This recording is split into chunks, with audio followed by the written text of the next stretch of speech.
Revanth cabinet విస్తరణకు high command నుంచి green signal వస్తుందా లేక మరింత ఆలస్యం కానుందా? తెలంగాణలోని కాంగ్రెస్ కీలక నేతలకు ఢిల్లీకి వెళ్లడం వెనుక అసలేం జరుగుతోంది? అధిష్టానం నుంచి సంకేతాలు వచ్చాయా? మంత్రి విస్తరణతో పాటు పార్టీ పదవులు ఓ కొలిక్కి వచ్చేనా? అవుననే సంకేతాలు ఆ పార్టీ వర్గాల నుంచి బలంగా వినిపిస్తోంది. తెలంగాణ కేబినెట్లో ఇంకా 6 బెర్తులు ఖాళీగానే ఉన్నాయి. ఇటు మంత్రి పదవులు అటు పీసీసీ పదవుల కోసం పలువురు నేతలు క్యూలో కనిపిస్తున్నారు. ఎవరి స్థాయిలో వారు ల్యాబింగ్ చేసుకుంటున్నారు. ఆ క్రమంలో అతి త్వరలోనే ఆ లాంఛనం కూడా పూర్తవుతుందన్న టాక్ బలంగా వినిపిస్తోంది. పీసీసీ కార్యవర్గం మంత్రివర్గ విస్తీర్ణపై కాంగ్రెస్ హైకమాండ్ త్వరలో నిర్ణయం తీసుకునుందని తెలంగాణ కాంగ్రెస్ నేతల్లో జోరుగా చర్చ జరుగుతోంది.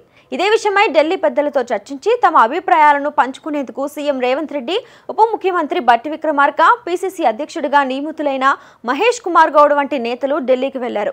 ఇదిలా ఉండగా కొన్ని మంత్రి పదవులు, ఉప సభాపతి, చీఫ్ విప్ ఇలా అన్ని పదవుల నియామకాల్లోనూ సామాజిక సమీకరణాలను పరిగణలోకి తీసుకోవాలని గతంలో ఒక నిర్ణయానికి వచ్చారు.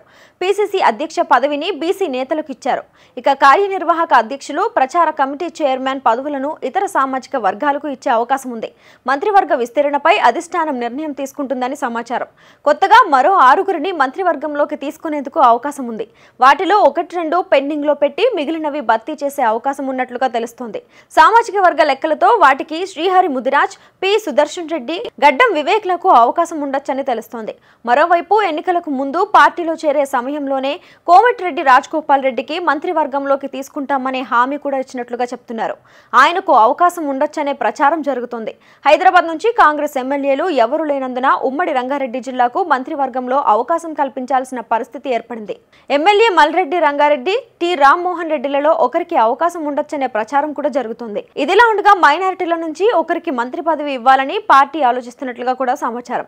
నామినేటెడ్ ఎమ్మెల్సీ స్థానాల భర్తీ, పీసీసీ చీఫ్ నియామకం పూర్తవడంతో ప్రస్తుతం అందరి దృష్టి మంత్రివర్గ విస్తీర్ణపైనే పడింది.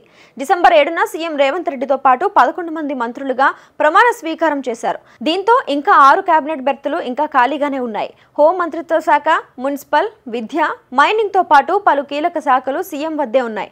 కేబినెట్ విస్తరణలో పలువురు సీనియర్ మంత్రి పదవులు ఆశిస్తున్నారు. ఇక దీంతో ఎవరికి అవకాశం దక్కుతుందనేది ఆసక్తికరంగా మారింది. షబీర్ అలీ, అజహరుద్దీన్ల పేర్లు కొత్తగా తెరపైకొస్తున్నాయి. వారిద్దరిలో ఎవరిని మంత్రి పదవి వరించినా ఎమ్మెల్సీగా అవకాశం కల్పించాల్సి ఉంటుంది. మరి కాంగ్రెస్ హైకమాండ్, సీఎం రేవంత్ రెడ్డిల ఈక్వేషన్స్ ఎలా ఉంటాయో వేచి చూడాల్సిందే.